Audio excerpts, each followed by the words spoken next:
Hello, everyone, and welcome to RMD All Things Aesthetics and Wellness podcast with me, your host, Dr. Deborah Durst, and my co-host. Hey guys, my name is Faraday Golombieski, and I'm a family nurse practitioner here at RevitalyzeMD. And today we are going to talk about a hot topic, pretty general. This is one of those subjects that we can get into and talk for a very long time about and get pretty detailed in.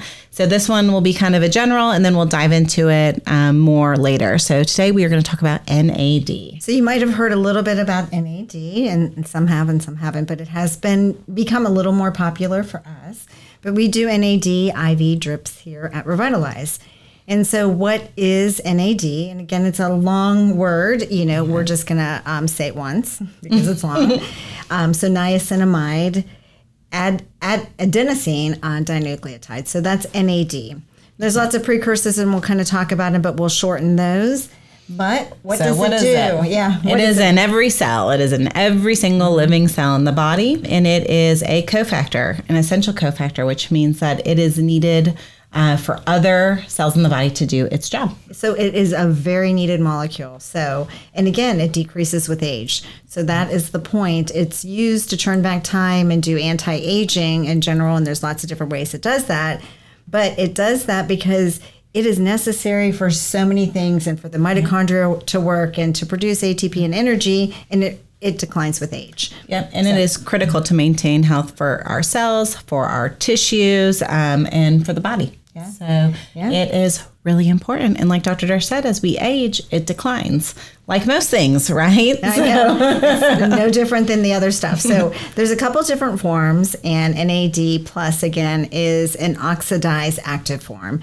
And then there's an NADH, which is just to reduce inactive form. And so not only does NAD reduce over time, but the ratio of NAD active to NAD inactive, it becomes imbalanced. So basically your inactive form is more prominent as we age. That's it, that NADH, which we don't want to happen. We want to increase our NAD. Yeah, so we want more NAD. So one great way to do that is with NAD IV drips, which we do here. So we will say it's a pretty intense IV treatment. So, we've all had it done.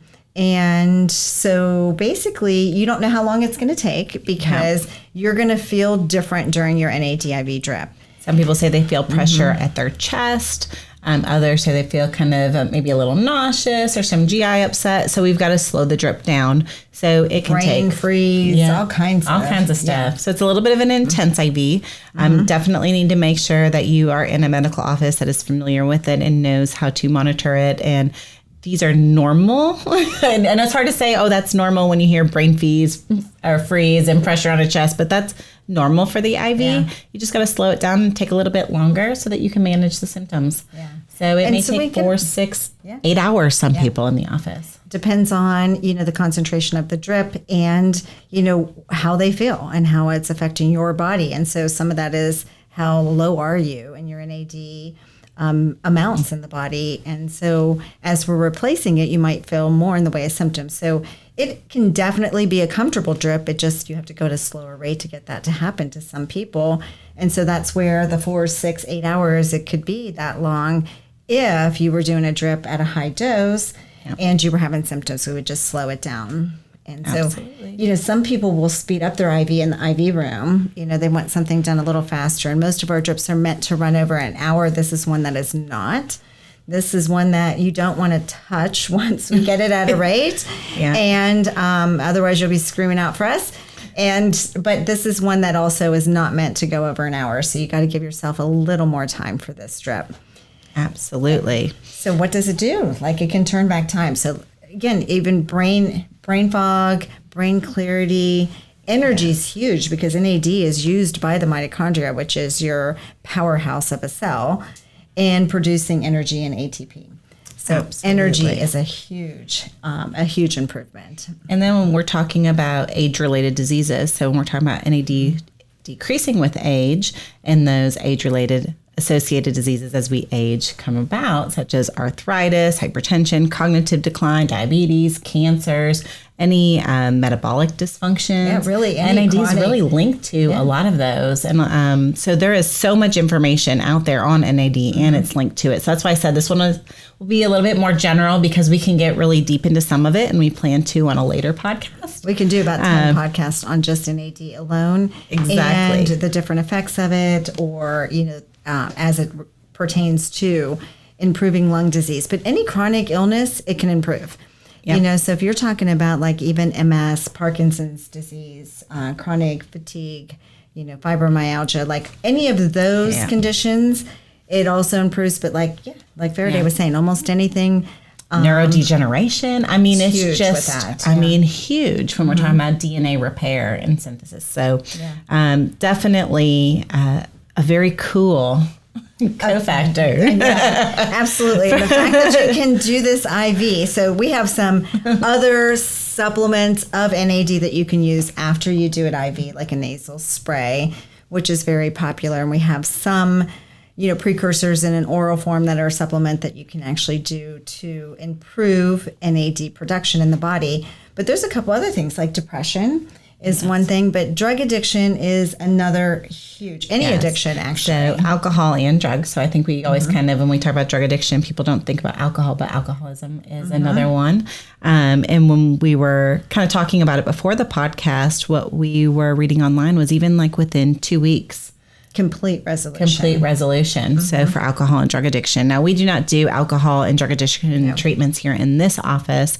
There are some other offices that do focus on that. For us, we're looking more for the holistic, overall body repair. Anti-aging. The anti-aging benefits, the health benefits overall. So we do not do drug and alcohol, but there is so much to support that with NAD. But within 2 weeks. Within 2 weeks, 7 to 10 days, but definitely 2 weeks, that they get improvement and complete resolution, of the addiction. That's reported. Again, we're not saying that we don't do it in the office, but we do NAD IV in the office.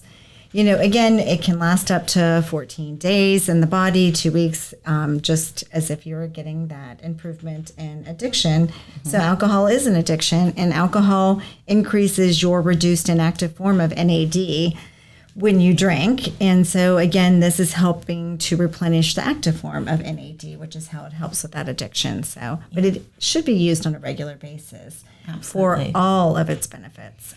So for us, when we're talking about the anti-aging effects and overall health benefits, what we're looking at is some of the research work. It looks at sirtuins and that those are needed. NAD is needed for those sirtuins to kind of activate and help with improving overall lifespan. Again, very blanket, very general way to look at that. We can go into a long, podcast again just on those enzymes alone. Exactly. And those enzymes are all about the metabolic process, stress response, and aging biology. So trying to improve those and turn those up by giving that NAD to support it, to help with aging, anti-aging. Yeah, so those enzymes, like to shorten it, like SIRT1 and 2, need NAD to function. Absolutely. Like Faraday was saying, it's a cofactor with many enzymatic reactions in the body. And so this is one of them. And with those enzymes, you want to increase their activity so that they turn off an aging gene.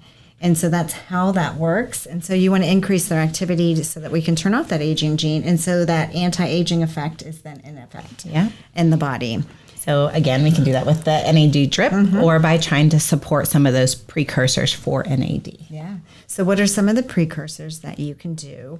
And actually, before we even go there, SIRT1 and 2, one of the ways that you can do it in addition to NAD is even caloric restriction. There's a lot of good studies, and we can talk further on that and how it relates to NAD. Yep, so, regular exercise and your sleep pattern. So that's probably one thing we haven't stressed enough on our podcast. I know we talk about with our patients, and I know we've probably mentioned it here and there, but sleep is so important in regular sleep. So going to bed at the same time, waking up at the same time, even on the weekends, just having that good, healthy sleep cycle is really important. And so basically, when you're talking about precursors, like how can you increase, your NAD in the body? So there's, again, we can give it IV, we can do a nasal spray, but there's some other things such as, again, NR, which is nicotinamide ribose. That's one of them. And MNN. Yes. And you don't really even need to go into, like, again, they're long names, but they're also available on the blog, and we can put them in the show notes. But really, NMN is, again, a precursor just like NR, and we'll just shorten them. Tryptophan is another one. Yes. Some B vitamins such as B3, which is really, niacinamide. So, and then nicotinic acid is another one, but really NR and NMN. Yes. And the ones that we use most frequently are really NR and NAD nasal spray. So almost everyone that's on a drip goes home on a nasal spray too. And that is for continued at home, and that's a daily spray. So NAD improvement, our whole goal is to improve the NAD oxidized active form and to improve the ratio of the active to inactive. Exactly. You can do it with supplements. You could do it with NAD IV. You can do it with NAD nasal spray. Again, exercise, caloric restriction. Good sleep. And, it just helps clean up the cell. We'll talk about other things, where there's cellular cleanup and, just a great overall anti-aging benefit and a short IV treatment in the office. Well, maybe not always so short, but sometimes you're here for a little while, but that's all right. We got cool music. We've got a comfortable place to hang out. We've got internet for our guests. So bring your laptop. I always tell everyone, bring a laptop if you can work on your computer, just like you're working at home, but you can work here. Yeah. And I think you feel so good after the drip and up to 2 weeks after, and you just continue on some supplements and increase your NAD in the body after you leave. And absolutely great benefits for, brain, energy, all of that. Yeah. So again, if you have not heard about NAD, we're going to have more podcasts on NAD because it's amazing, and all the benefits and studies that are related to NAD and the positive effects of it. Absolutely. So stay tuned for sure. Look for other NAD podcasts. For those of you that have had an NAD drip, leave comments. Share with our podcast community what it was like, what your experience was, what you noticed. We hear it every single day, and I know that we can tell you guys it's great and all the benefits that it can have on the body. But to hear it from one another, I think somebody outside of us sometimes makes a little bit of a bigger impact. So definitely leave a comment, share your experience. We love to hear them. We love to hear it. And then if there's anything else that you want to hear more about, let us know, share it with friends, subscribe, all of the things. And then again, we're here to revitalize your look, your health, and your sex life.